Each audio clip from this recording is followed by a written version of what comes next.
Hello everyone, in this video I will show you how to import a 2D site plan into Archicad. If you don't know where to download these site plans I use in this video, head over to TopoExport.com. You will find the same files I use in this video. The link is in the description. Let's get started. First open Archicad.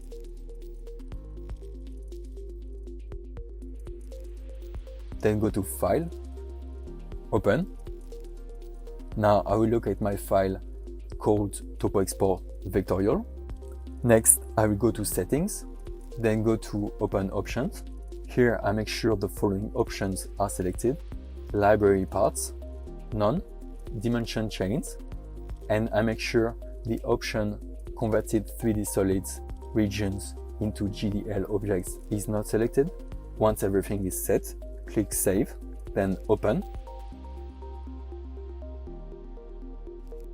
Then OK, and finally skip all.